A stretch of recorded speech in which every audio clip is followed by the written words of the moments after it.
Hey guys, and welcome back to the channel. We're back on this C10 again, and we're going to work on the next step in the puzzle. Let's take a second and explain why we're doing what we're doing. I've already made modifications to my cross members so that nothing hits when this thing lays on its frame. When it lays on the frame, it will lay on those little pieces over there that basically to lay on the frame rails. The lowest point of this, when this lays on the frame rail, is going to be the lower control arms. So the lower control arms bolt to the bottom of the cross member. Lower control arms bolt to the bottom of the cross member. This one's sitting on the workbench, and as you can see, there's another, I don't know, inch or so below that. So when everything is on the ground and the cross member is under the frame, the cross member keeps this from coming all the way down. So if that's not in here, lays frame. When the cross member is in there, it lays on the cross member. Common problem, measurements and math. So what we're going to do is we're going to take 2 inches out of that cross member and get that thing to come all the way down. So I got a bed rail bracing the top, and I'm not sure what that is. It was a brace between the trailing arm and the frame or something. I think that's a 3/4 ton truck brace. But that's welded on to this upper plate here so that when I cut that free, hopefully it doesn't do all the things.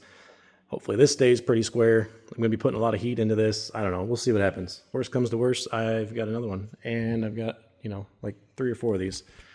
So don't be afraid. It's just metal.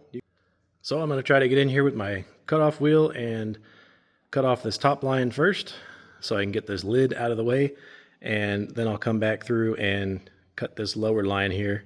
Removing this is a 2-inch section here.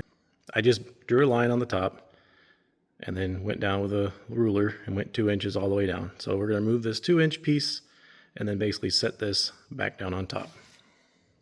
What could go wrong? So I've taken a lot of time to grind this down so that it's level left to right. And here's where your measurements play in.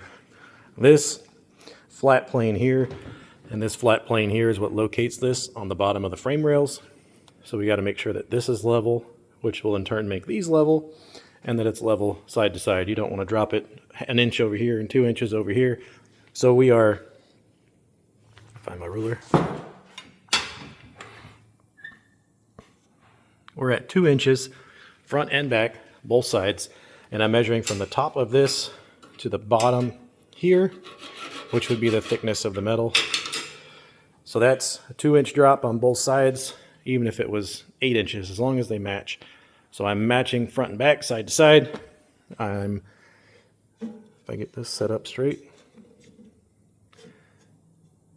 I'm level on my bubble, and I'm level front to back. So that's what we got to make sure we have happening, is we're level all the way across, and then we can start tacking this thing in there. I know there's there's play and stuff, but I like to get that as close as I can to close as possible as I can. Elephant in the room, there are some large gaps here. We did cut out some chunks that had, that's sharp, that had some, I guess that goes that way, had some pretty neat I don't know, protrusions, some ripples, some not flat spots, but that's okay. Because what we're going to do is we're going to weld, and then, weld some more. And then you can take your cutoff wheel and cut right in here and just hammer the dog crap out of that and flatten that back up a little bit. A lot of this area, I believe, is going to get reworked, possibly. I haven't decided yet to fix what I'm going to do with this. It's going to mess up my steering and my geometry and all the things. But there's things we can do to unfix or to fix that. So one of the possible upgrades in the future I'm looking at is either some sort of a rack and pinion that I adapt to the front of this. So there may be some modifications to the front of the cross member. I also have another couple ideas of ways I can do it for free 99, which I'm always a fan of. So I might be trying that route first. But anyways, there may be more work on the front of this cross member, is what I'm saying. Anyways, I'm going to start welding this thing up, and I'll bring you back. Well, I had to just mock everything up after I got this cross member welded up, just to make sure we're going in the right path and that everything looks good. I dropped the frame down.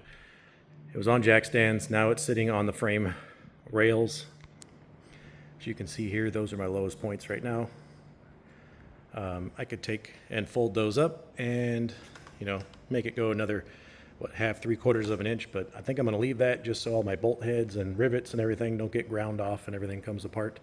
That still puts this beautiful crossmember, I don't know, a hair off the ground.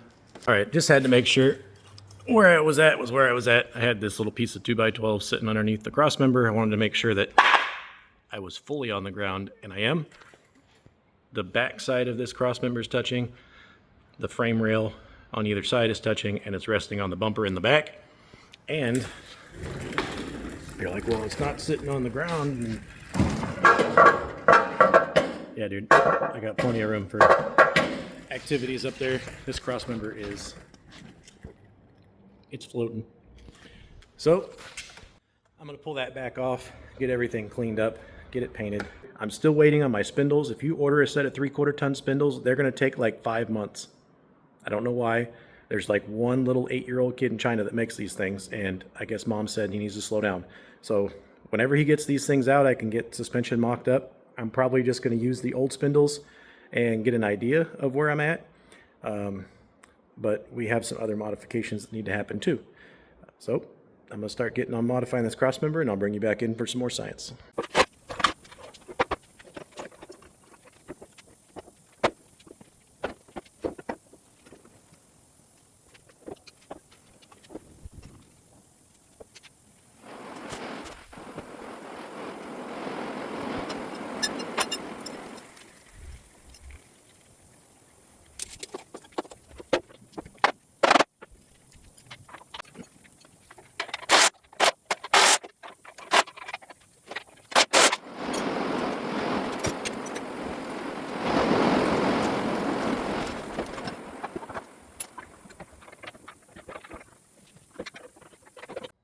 Well, here's this almost together. Airbag noises.